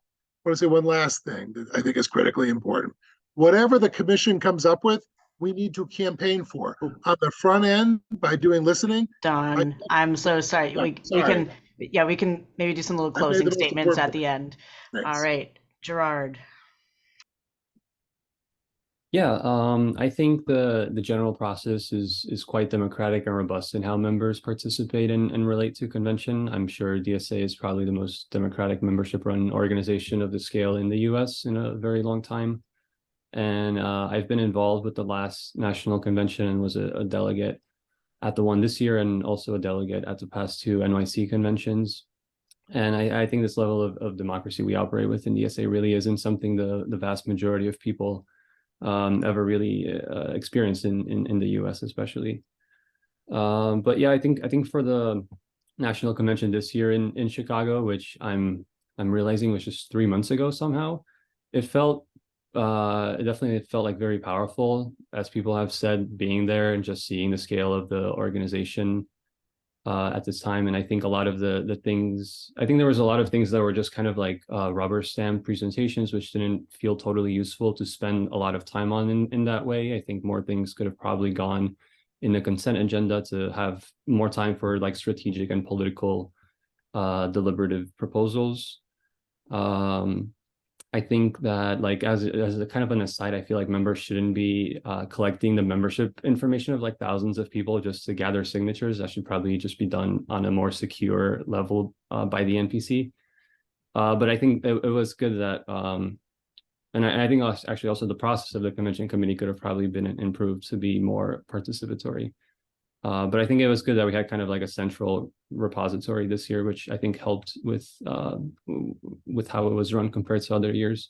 But yeah, I think it is important for conventions to have like a clear nomination process for delegate elections, which should just be STV to be proportionally representative for all chapters. And yeah, I mean, the issues of like participation and accessibility are important and not really addressed. And I just think we should like learn, like at the Zenko assembly in Japan I was this year, it was like a really interesting experience. And I think we should just keep learning from other socialist and other organizations. Okay, thank you, Gerard. All right, awesome. Cool. So we thank you all so much for your patience in me moving folks along to the next question. We have gotten through the three. We've gotten through the three prepared statement times. So there've been a few different questions that came in on the Q&A form. So let's see. I'm gonna, I think folks have been sort of answering them as much. All right. Would anyone like to answer, how should National DSA relate to chapters that organize undemocratically or otherwise against the principles of the organization? I think that's the one that maybe was touched on the least by like sort of some of the other questions were sort of in. Okay, all right. I saw Sanwal go up first, I think. Yeah, I'll try to take a stab at it. So I was mentioning prior to me getting elected to the steering committee of our chapter was quite a hot mess. There were undemocratic decisions being made, people being locked out of participating in the democratic processes of the organization. It really just became a social club for a certain group and their pet projects. In those times, to the best of my recollection, I could be wrong, this is like 4 years ago. We had at certain points asked the NPC to step in, but I am a little bit split on that as well because I don't want to make NPC too powerful, whereas they can just come in and just overthrow the elected leadership of a chapter. I think it has to be like a significantly undemocratic behavior that is happening, as in like, for example, the elected leadership is going against, whatever they voted at their local convention or at their general meetings, or is completely taking state positions that would be in direct and very violent disagreement with our status, with our avowed statements or with our avowed principles. Like, for example, let's go really out there. Let's say the chapter leadership goes in June 2020, as Black Lives Matter events are happening, goes and says that cops are workers, which our leadership actually did, which caused a lot of backlash. So how do you are you going to then just overthrow them, or is there a better way? I mean, I think we did it more democratically, as in that most of those people who were there either got burned out or were thrown out in the following election. So I would be hesitant to just make NPC all powerful, where they can just go and throw out elected leadership. But I think it's probably something that we would have to address within our commission and figure out, is there such a threshold? And if there is, what does that look like? All right. Thank you. Sean. Yeah, so I think a great solution for this is chapter affiliation agreements, which I know were proposed by the NPC at, I believe, the 2021 convention, but because of procedural reasons, they couldn't be heard. But I think this would give the NPC the ability to sort of like legally step in the same way that like a national union can trustee a local. In the cases, like the primary cases that I think this would be able to be used is like if leadership mass resigns and so there's no one who's able to like really take up the reins of leading the chapter, or if there are like violations of our nationally agreed upon grievance policy. And I'm from Cincinnati, and there's some personal experience in our chapter with that. But when it comes to like political disagreements, I agree with Senwal that we have to be careful about that. And I think like outside of the situations that I mentioned previously, I would only see really a trusteeship happening in the case where the chapter membership petitions for it themselves. And whether that's, and I think that would be up to the Democracy Commission to determine like what threshold we would need to determine that of the chapter's membership. But in like the cases where like the membership is very much against like the undemocratic procedures of a chapter leadership, then I think chapter agreements would give the national organization the ability to step in when chapter members themselves as a body like appeal to national requiring that help. And so yeah, I think chapter affiliation agreements is something like mission. Thanks, Sean. We gotta move to Don. We need to have some guidelines that protect members in chapters as well, and protect people from corruption and the defense of internal democracy. Arguably, we can debate this, but I remember having fights in the Seattle chapter about whether the steering committee would have executive sessions they didn't notify the membership about. I was appalled. Okay, never did that in my union. That is not, I know unions that do, but that wasn't what we were going to do. And those kinds of things have to be protected. I think certainly if the members petition for help, they ought to get it. But we also ought to have a set of standards that can be judged by. So it's not, flip a coin, we don't like these ones. Really, and for example, what meetings are open and to who are a good example of that. How people get information to campaign for office. That's a federally protected, unfortunately, for private sector unions for a reason, right? And those things are things we need to make sure get addressed and structured, and they're rights that people have. Thank you. All right, thank you, Olivia. Yeah, so Sean mentioned like in Cincinnati, we do have experience with the problem of like having like a real like issue with like a leadership that's acting in a way that is contrary to what is like proper code of conduct or like correct treatment of membership. And one of the real issues we reach in that situation was that there isn't actually reasonably a way that national could intervene before we had like been able to organize locally to try and make sure people were kept safe in that situation. One of the things that we deal with is like we are very concerned about that question of like how we make sure national does not overstep with how it approaches chapters, and that is like a real concern. We don't want national to be able to just like be like, well, this chapter has politics I don't like, so we're going to trustee them and put in a new chapter. But at the same time, a real practical problem that happens in DSA is when you have chapters or locals that have effectively become like a center of gravity for like a clique that doesn't allow for real debate or participation by membership. And because of that, it cannot actually successfully grow DSA in the area. It's not just like a ethical and moral issue for us in terms of the treatment of people. It's also like a strategic problem. So we need to be able to think about what a structure looks like where we can intervene in situations where chapters are not democratic or not healthy for people to join and make sure something can get fixed there. Thank you, Richard. Yeah, I think with a chapter that organizes undemocratically or against the principal organization, I mean, if a member does that, they're in violation of the national DSA bylaws. They're probably in violation of their local bylaws. Although I understand that in these situations, right, it's hard to do anything because maybe you haven't been able to organize enough to get them out. Part of this I think is should be addressed by the grievance process. I think that some reworking of the national HGO's role is probably in order for part of this. And then I think some standardization of the basic chapter bylaws, make them sort of more available, I think, to the membership, not just to organizing committees that get to a certain point.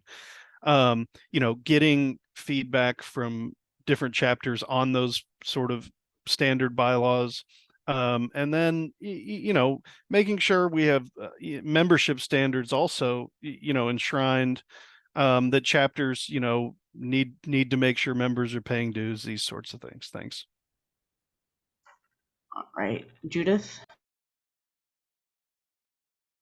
Yeah, so I think it's a really good question. And I guess I want to start off by saying that I actually really agree with what Olivia said about this being a strategic issue, and not just like like a moral or ethical one, right? Chapters that are acting in an undemocratic way are going to struggle to grow and build a strong socialist movement. And so, it is important that we figure that out. This is complicated a little bit by the song and dance that the connection between local and national levels are, right?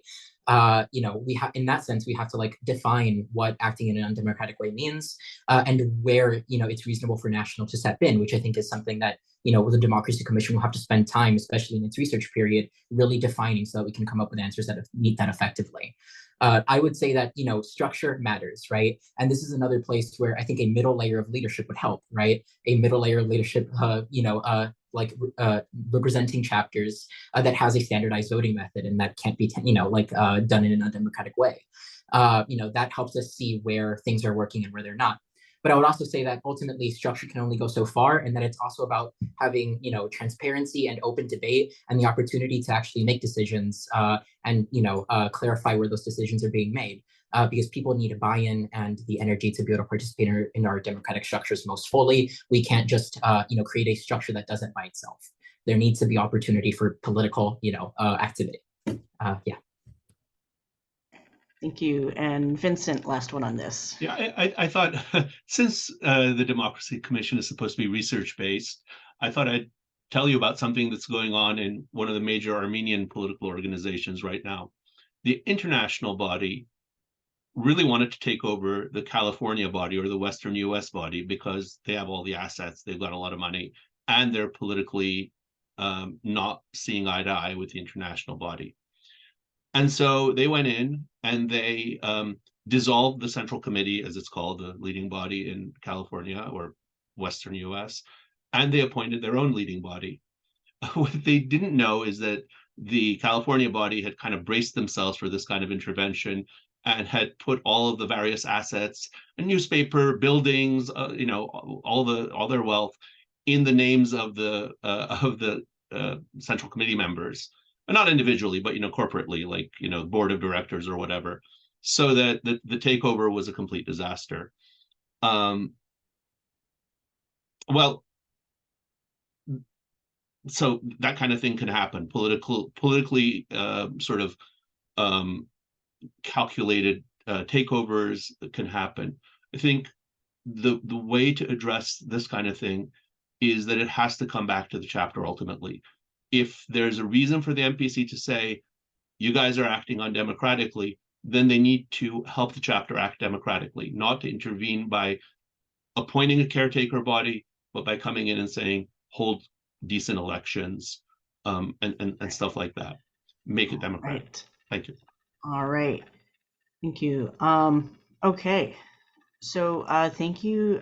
First, I want to say thank you so much to everybody who we've had a whole bunch of people, obviously, here to talk as panelists, a whole bunch of people here to listen to everyone. This has been really exciting and great. There's been, I think, so much great discussion about everything going on tonight.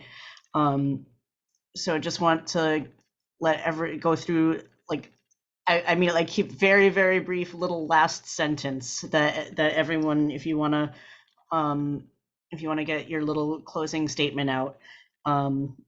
And we'll go in the order from the second question. So Gerard.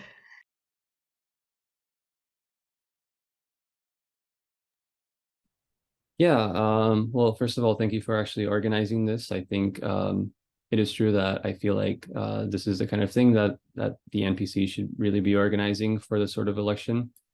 But it's good that we're actually having this. There's a lot of other people running too that are unfortunately not able to be on this. And I hope people read all of the statements, which is something I don't usually do, but I think this is an important body that we really should be putting serious effort into getting right. And I think that I'm very much interested to use my past few years of experience organizing both at the national and local level, and having my having an immigrant perspective on the international relations that we're developing. I think that DSA has immense potential, and I think that working to make it more effective and democratic is in a methodical way, and coming to finally kind of a joint conclusion of like, what should we actually do that we can agree for next convention is an important step, and it'll really move the organization forward. Okay, thank you, Don.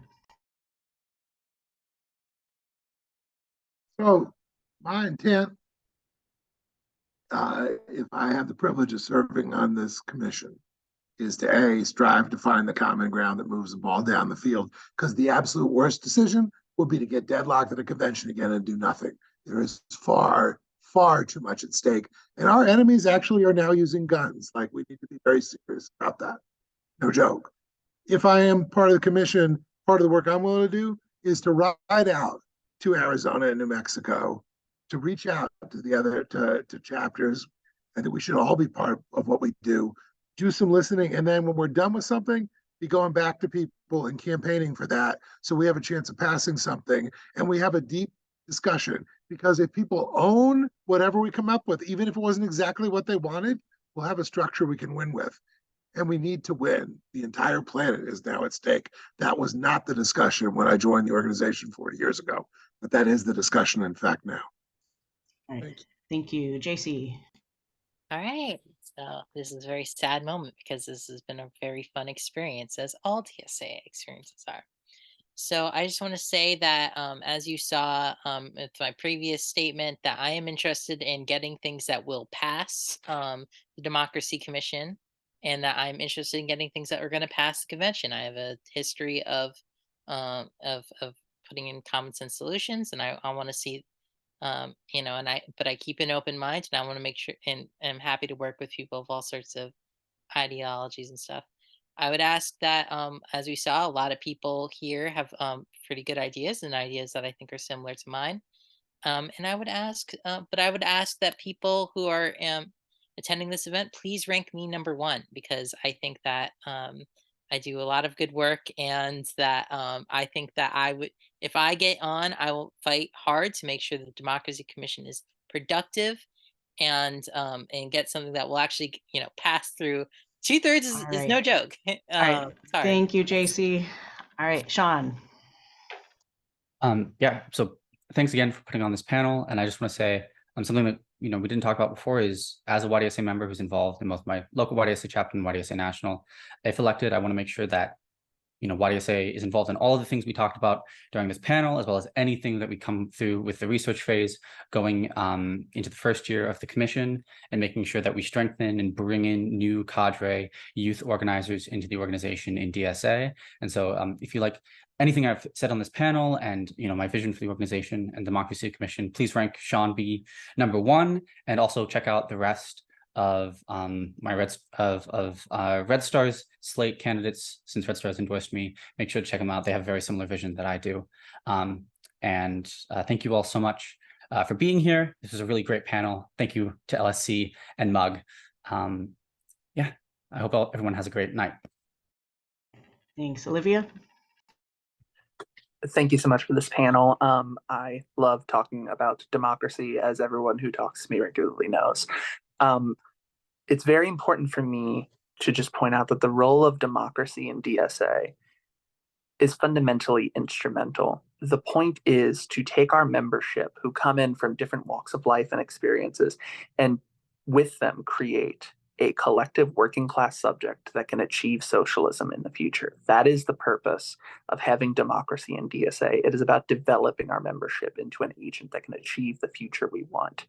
So I hope you vote for me for the Democracy Commission. And if you think anything I've said has been thoughtful, if you think that I've contributed anything that's made you think more about democracy in general, I promise you, you are going to love the rest of the groundwork slate on the Democracy Commission, and I encourage you to vote for them as well.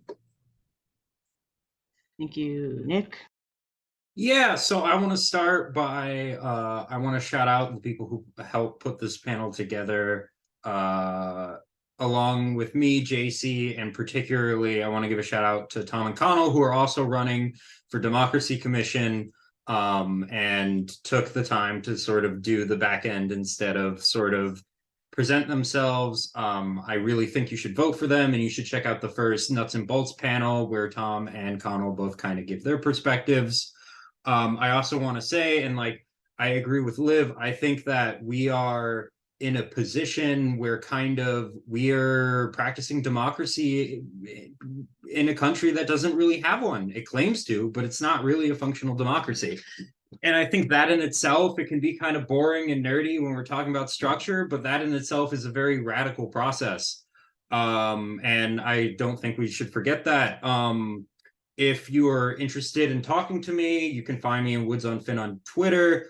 Everyone, Sorry, thanks, Nick. All right, Vincent, or I'm sorry, Richard. First, yeah. So first, I want to thank LSC and Mug for having me. I really appreciate it. Thank you all. I know I've in my sort of ideas, I've come out with some sort of dashing stuff. One member, one vote, mandatory proportional representation. But I want to be clear, like anybody on the Democracy Commission can't let perfect be the enemy of good. I think we all agree that we need change. And I think that the work that the Democracy Commission is going to do is important, and I think it's critical that we pass it if we're going to keep growing the socialist movement, in this country. So I would appreciate the chance to serve DSA further by being elected to the Democracy Commission. I'm going to share my email address in the chat if anybody wants to reach out to me. All right. Thank you. Vincent. Sanwal and Dawn talked about family history. So I had it in the back of my mind to say that I come from a family of union workers and socialists. And my daughter said to me earlier today, say you're an old world revolutionary. That's what I tell people you are. She in turn gets called a red diaper baby. I love doing research, and I enjoy having productive discussions, debates with comrades where we change each other's minds and build consensus, which, as I said in chat, is not the same as unanimity. What Richard said a moment ago, we can't let perfect be the enemy of the good. If you're a 2023 convention delegate, I ask you to rank me and the rest of the SMC slate high up there. I'm perhaps more modest than my comrade. I won't insist on number one, but would appreciate that. In any case, I'm impressed with the comrades on the panel, so I'm pretty optimistic however this goes. Thank you. Thank you. Justin. First of all, thank you to Mug and to LSC for organizing this. Thank you, Connell, for reaching out and asking me to be part of it. I mean, I'll speak for myself and say that, I mean, I've been involved in this organization pretty deeply since I joined it in 2017. I've seen a lot. I've seen our democracy and our democratic structures develop and where they've broken down. I have a lot of insight as to how things work / do not work. I think I'd be an instrumental team member of this commission in helping us figure out how to move forward as an organization, because ultimately, I mean, I've dedicated a lot of my life to this organization. I'm not done doing that. And I want to see us, really, really reach our potential. And I'm really excited to do that with all of you and everybody else that ends up on the commission. So if you have any questions or anything, you reach out to me. I'll leave info in the chat. But yeah, I'm excited about what's next for DSA. Thank you. All right. Thanks, Justin. Judith. Yeah, I wanted to, just like everyone else has been saying, thank you to Mug and LSC for putting this panel together. And thank you to Connell for doing a really great job moderating. I hope it wasn't too obvious that I was a little nervous, but I'm really glad that I had the opportunity to be a part of this panel and get to discuss what I think is one of the most important things that we can be discussing and deliberating on in DSA right now. I'll reemphasize something that I said earlier, which is that democracy is the foundation of an effective class struggle approach. And I think Democracy Commission, the 21 people that get put on that body are going to have to be put together and figure out a way to make that work. And I like would like to be a part of that. And I think we all have a lot of ideas, and I'd like to see a DSA that comes out stronger for the exchange of those ideas. And so if you believe in empowering the membership, if you believe in creating democratic and decisive structures for DSA members, then I encourage everyone to rank me and my running mate Rui on the Reform slate highly at the top of your ballot. Thank you, Judith. All right, Sunwall. Thank you once again to LSC and Mug for organizing this. This was great. Just to wrap up, I think we're entering a very crucial point of our organization where we are taking national or international level of exposure, and we are running directly against, in many instances, against the US state. That is going to put us in the crosshairs, but that also means that we have to strengthen our democratic norms. Coming from, as I was mentioning, like I come from a very far left family. My family has been part of different orgs, and I've heard from them. I was a kid back then, how they had to deal with these issues as well. So whether that is, Rojava or the Zapatistas or Hashnagar in Pakistan, which is like a socialist oasis surrounded by Taliban. They have really moved forward the cause of socialism and democracy, and I think that is what we need to study. And I will ask you to support the Red Star slate as well as Sean. Yep. Okay, thank you. All right, Aaron. Hi, folks. This has been great. I love talking about bylaws and shit. Please elect me. I would like to talk about this for like another 2 years. Throw my stuff in the chat. Thank you, Connell, for hosting. You did a great job. If Ramson doesn't say it, he does some great writing you should check out. And it's really all on Midwest socialists. It's worth your time. All right, have a good one.